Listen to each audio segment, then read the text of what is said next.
আজি সমগ্ৰ অসমৰ লগতে আমি অসম গণ পৰিষদ দলেও বিজনী অসম গণ পৰিষদ দলৰ কাৰ্যালয়ত আমি অসম আন্দোলনত যি শ্বহীদ হৈছিল তেওঁলোকৰ বীৰ শ্বহীদসকলক স্মৰণ কৰি আমি শ্বহীদ দিৱস আজি পালন কৰিলোঁ। 10 ডিচেম্বৰত যিহেতু প্ৰথম শ্বহীদ খগেশ্বৰ তালুকদাৰ হৈছিল, গতিকে তেখেতৰ লগতে 860গৰাকীকৈ শ্বহীদৰ স্মৃতিত আমি আজি শ্বহীদ দিৱস পালন কৰিলোঁ। আৰু প্ৰথম কাৰ্যসূচী আমাৰ দলীয় পতাকা উত্তোলন। দলীয় পতাকা উত্তোলন কৰে আমাৰ বিজনী বিধান পৰিষদৰ উপসভাপতি জয়ৰাম ৰায় ডাঙৰীয়াই। শ্বহীদ বেদীত বন্তি প্ৰজ্বলন কৰে শ্বহীদ পৰিমল ৰায়ৰ ভাতৃ ডাক্তৰ সতলৰ ৰায়দেৱে আৰু নৰেশ্বৰ ৰায়ৰ পৰিয়ালৰ সদস্যা ৰীণা বাইদেৱে, আৰু তাৰ লগতে আমাৰ অসম গণ পৰিষদ দলৰ সকলো দলীয় কৰ্মকৰ্তাই শ্বহীদ বেদীত শ্ৰদ্ধাঞ্জলি জ্ঞাপন কৰে। গতিকে আজিৰ শ্বহীদ দিৱস কাৰ্যসূচী আমাৰ এইখিনি আছে।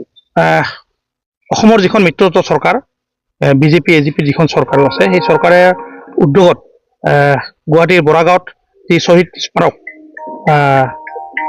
এটা বনাই তাত শ্বহীদসকলক সন্মান দিয়াৰ যিটো ব্যৱস্থা কৰিছে, তাত আমি অসম গণ পৰিষদ দলে আদৰণি জনাইছোঁ।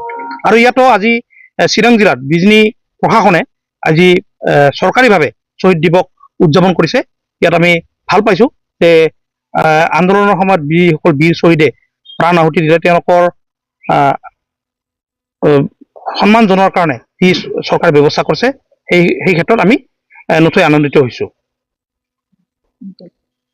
আজি চিৰাং জিলা প্ৰশাসনে যিহেতু শ্বহীদ দিৱস চৰকাৰীভাৱে উদযাপন কৰিছে, কিন্তু আমি অসম গণ পৰিষদ দল তথা অসম আন্দোলনৰ লগত জড়িত থকা যিবিলাক অনুষ্ঠান, এই অনুষ্ঠানসমূহক এই আজিৰ অনুষ্ঠানটোত নিমন্ত্ৰণ জনোৱা নোহোৱাটো আচলতে আমি অসম গণ পৰিষদ দলে দুখ প্ৰকাশ কৰিছোঁ। তাৰ লগতে আৰু এটা কথা ক'ব বিচাৰিছোঁ, যিসকল আমাৰ বিজনী অঞ্চলত, যিহেতু আমি বিজনী বিধান পৰিষদৰ ফালৰ পৰা কৈছোঁ যে বিজনী অঞ্চলত আমাৰ 3গৰাকী শ্বহীদ পৰিমল ৰায়, শ্বহীদ নৰেশ্বৰ ৰায় আৰু শ্বহীদ হৰেশ্বৰ ৰায়। কিন্তু আমি দেখা পাইছোঁ আমাৰ যি দুগৰাকী শ্বহীদ নৰেশ্বৰ ৰায় আৰু হৰেশ্বৰ ৰায়ৰ পৰিয়ালৰ সদস্যক গুৱাহাটীত তেওঁলোকে শ্বহীদ স্মাৰক ক্ষেত্ৰত তেওঁলোকে নিমন্ত্ৰণ জনাইছে, কিন্তু আমাৰ আন এগৰাকী যিগৰাকী শ্বহীদ পৰিমল ৰায়ক পৰিয়ালক কিন্তু তাত জনোৱা নহ'ল। আচলতে শ্বহীদ পৰিয়াল হিচাপে আমি কিন্তু এই 3গৰাকী শ্বহীদকে আমি ইমান বছৰৰ পৰা আজি অসম আন্দোলনৰ পিছৰ পৰাই, যেতিয়াৰ পৰাই তেওঁলোকৰ এই 10 ডিচেম্বৰত শ্বহীদ দিৱস পালন কৰা বা বিভিন্ন অনুষ্ঠানত পালন কৰা হয়, তেওঁলোকক আমি শ্বহীদ পৰিয়াল হিচাপে আমি সমগ্ৰ বিজনী অঞ্চলৰ ৰাইজে আমি সন্মান জনাই আছোঁ। কিন্তু কি কাৰণত আচলতে এনেধৰণৰ এগৰাকী শ্বহীদ পৰিয়ালৰ সদস্যক প্ৰশাসনে নিমন্ত্ৰণ নজনালে গুৱাহাটীত, এই কথাটো আমি অলপ আশ্চৰ্য প্ৰকাশ কৰিছোঁ।